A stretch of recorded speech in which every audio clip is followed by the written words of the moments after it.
Good morning plus two class. अब तक की पिछली वीडियो में हमने क्वेश्चन नंबर 1 से लेकर 10 तक लघु उत्तरीय किए हैं।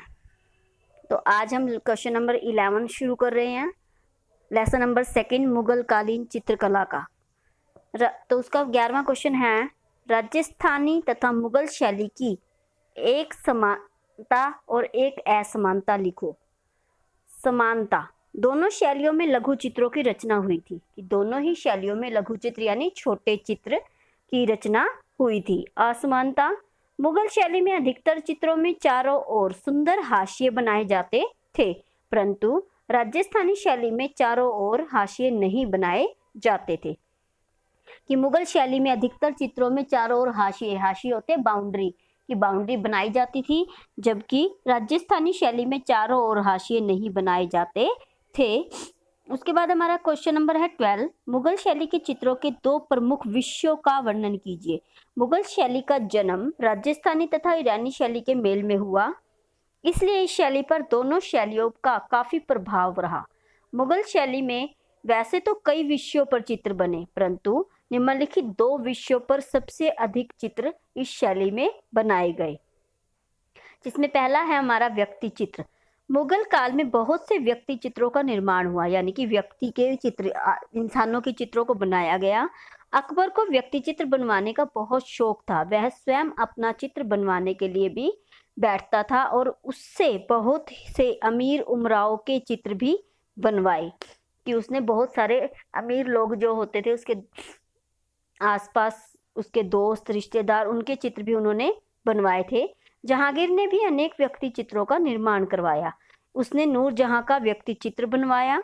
बिशनदास जहांगीर के समय का व्यक्ति चित्र बनाने वाला सबसे सर्वश्रेष्ठ चित्रकार था।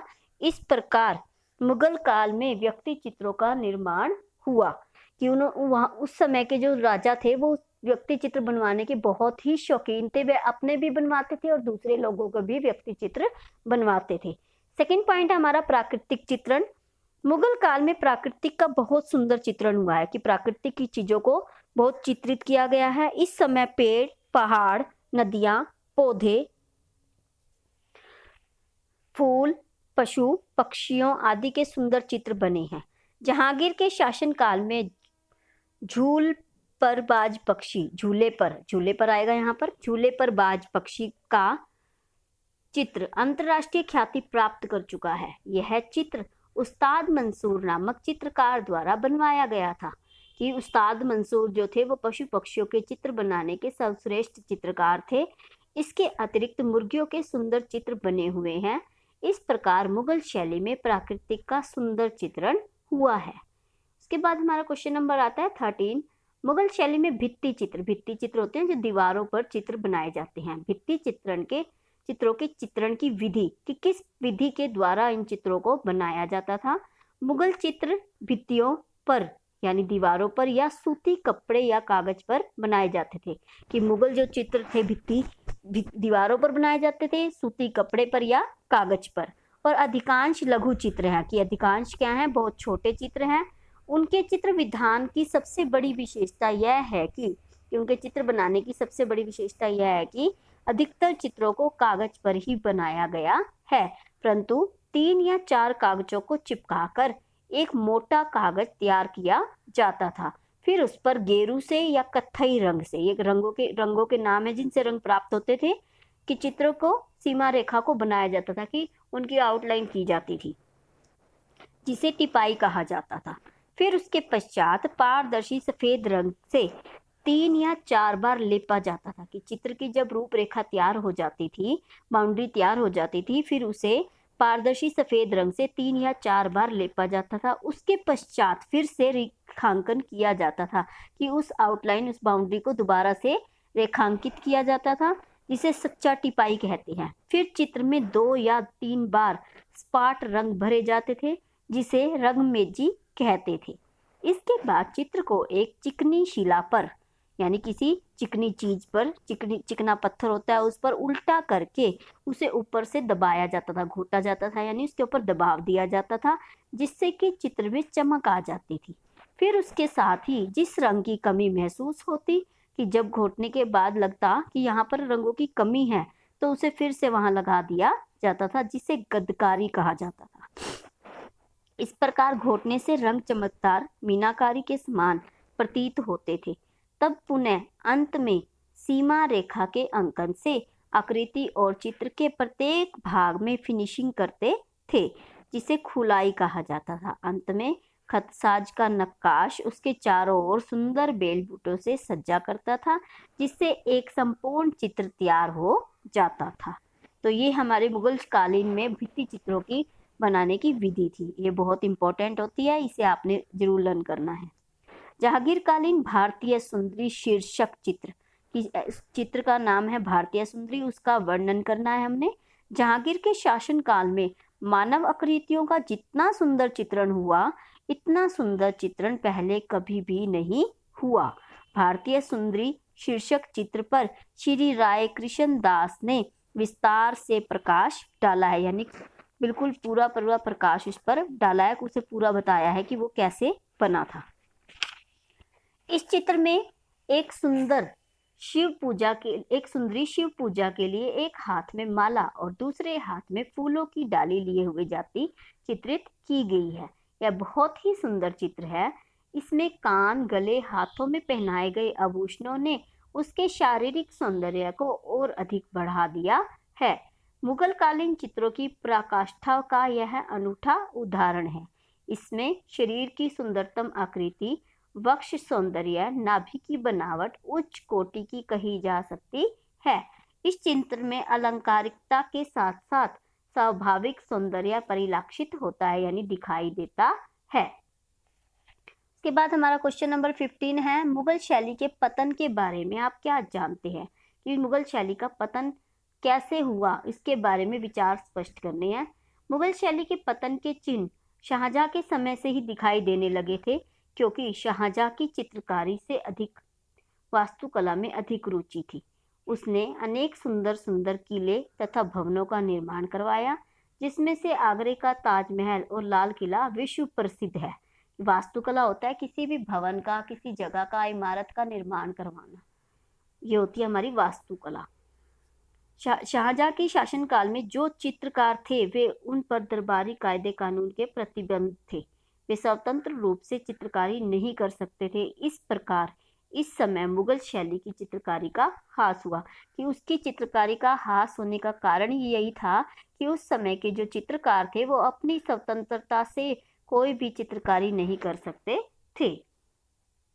इसके पश्चात औरंगजेब के शासनकाल में मुगल शैली लगभग समाप्त हो गई, क्योंकि वह एक कट्टर मुसलमान शासक था। वह चित्रकला को मुस्लिम धर्म के विरुद्ध मानता था, इसलिए वह चित्रकला का घोर विरोधी था। औरंगजेब के पश्चात जो भी मुगल शासक आया वह शक्तिहीन था, क्योंकि इसी समय भारत में अंग्रेजों ने अपना शासन स्थापित कर लिया था। भारत के अंतिम मुगल शासक बहादुर शाह जफर को अंग्रेजों ने कैद कर लिया था। इस समय सभी चित्रकार शिथिल प्राय हो गए थे। वे जो थोड़े बहुत चित्रकार थे वे निम्न स्तर के चित्र बनाते थे, कि सारे जो चित्रकार थे वो प्राय शिथिल हो चुके थे, और जो थोड़े बहुत चित्र बनाते थे वो छोटे निम्न स्तर के चित्र बनाते थे, और इन चित्रों पर जाली मोहर लगाकर बाजारों में बेचते थे, मतलब नकली मोहर लगाना। इस प्रकार मुगल शासकों की चित्रकला विरोधी नीति के कारण मुगल शैली का पतन हुआ। उसके बाद हमारा क्वेश्चन नंबर 16 है, जहांगीर के चित्रकला प्रेम से संबंधित एक घटना का वर्णन। जहांगीर का चित्रकला प्रेम इस घटना में से स्पष्ट होता है। सर टॉमस रो ने लिखा है कि जब वह भारत आया और जहांगीर से मिला तो उसने वह चित्र जो कि वह विलायत से लाया था जहांगीर को दिखाया। जहांगीर ने उस चित्र को लेकर अपने चित्रकारों से उसकी 5 प्रतिकृतियां बनवाई, और अगले दिन जब टॉमस रो के सामने ये 6 चित्र आए तो बड़ी कठिनाई से वह अपना चित्र पहचान सका। ये था जहांगीर कालीन चित्रकारों का कमाल, कि उन्होंने जैसा चित्र सर टॉमस वहां से लेकर आया था सेम टू सेम वैसे के वैसे 5 चित्र और बना दिए थे, और कोई भी पहचान नहीं सकता था कि उसमें से उसका चित्र कौन सा है। टॉमस रो ने एक चित्र के लिए ऐसे ही कहा कि इसकी कीमत 50 रुपए तो होगी। तब जहांगीर ने हंसकर कहा कि 50 रुपए मेरे चित्रकारों के लिए बहुत कम है, क्योंकि मेरा कोई भी चित्रकार मनसबदार से कम हैसियत का नहीं है।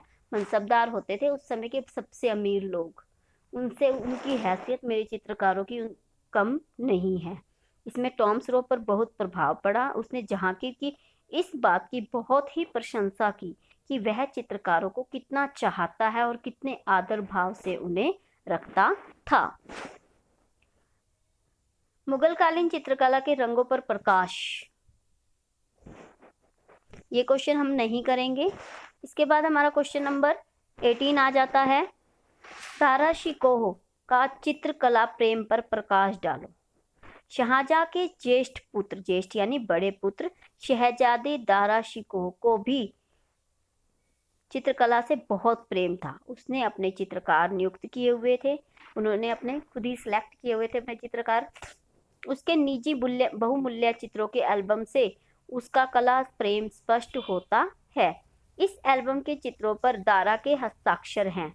युवराज दारा शिकोह का एक सुंदर मुखाकृति चित्र जो हुनर नामक चित्रकार द्वारा बनाया हुआ है, आज भी प्राप्त है। दारा शिकोह के एल्बम में अनेक सुंदर चित्र प्राप्त हैं। उनमें से एक चित्र है 2 बतखे, दूसरे में नाइट हीरोइन पक्षी है। यह चित्र बहुत ही सुंदर है।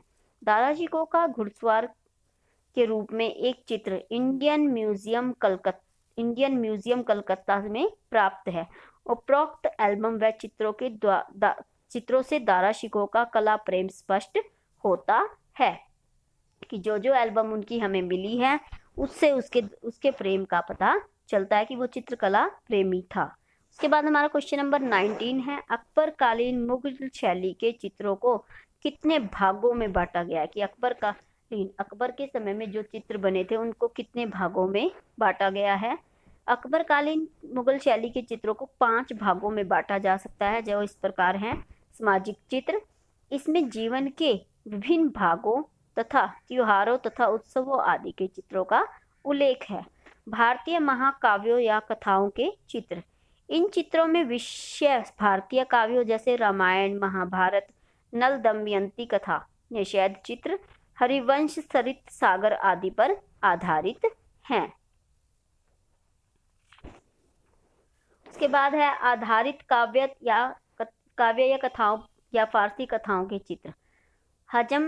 हजमानामा चित्रावली इस प्रकार का उदाहरण है जिसका निर्माण अकबर ने कराया। इसी प्रकार शाहनामा की सचित प्रीतियां आदि भी तैयार की गई। खम सानिजामी तथा बहारिस्तने जामी पर अकबर ने विशेष रूप से चित्र बनवाए। ऐतिहासिक चित्र, अकबर के शाही पोती खाने में ऐतिहासिक महत्व की अनेक पुस्तकें थी। इस प्रकार के ऐतिहासिक चित्र इल्नी, तारीखे खानदान तिमूरिया, अकबरनामा आदि की प्रीतियों में बनाए गए हैं। व्यक्ति चित्र, अकबर को व्यक्ति चित्र और व्यक्ति चित्र को ही शबीह चित्र भी कहा जाता है का बहुत शौक था। उसने अपने व दरबारियों के व्यक्ति चित्र बनवाए। इस प्रकार राज्य के विशिष्ट और महान व्यक्तियों और पुरुषों के चित्रों की एक बड़ी एल्बम उन्होंने तैयार करवाई। तो ये हमारे आज मुगल कालीन चित्रकला के लघु उत्तरीय प्रश्न कंप्लीट हो गए हैं। इसे आपने अपनी नोटबुक में राइट करना है और लर्न करना है। Have a nice day.